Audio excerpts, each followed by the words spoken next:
যশোরের অভয়নগরে গভীর রাতে পরপর ৩টি ককটেল বিস্ফোরণের ঘটনা ঘটেছে। গতকাল বুধবার রাত আনুমানিক ১২টার দিকে উপজেলার শুভরাড়া ইউনিয়নের রানাগাতি গ্রাম এলাকায় এ বিস্ফোরণ ঘটে। ঘটনার পর পুলিশ ঘটনাস্থল থেকে একটি অবিস্ফোরিত ককটেল উদ্ধার করে আলামত হিসেবে জব্দ করেছে। স্থানীয়রা জানান, হঠাৎ বিকট শব্দে বিস্ফোরণের ফলে পুরো গ্রামে আতঙ্ক ছড়িয়ে পড়ে।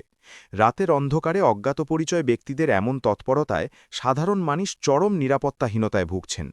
এক সপ্তাহের ব্যবধানে অভয়নগরে এটি দ্বিতীয় ককটেল বিস্ফোরণের ঘটনা। বিস্ফোরণের খবর পেয়ে পুলিশ ঘটনাস্থলে পৌঁছে ককটেল বিস্ফোরণের স্থান ও আশেপাশের এলাকা পরিদর্শন করে।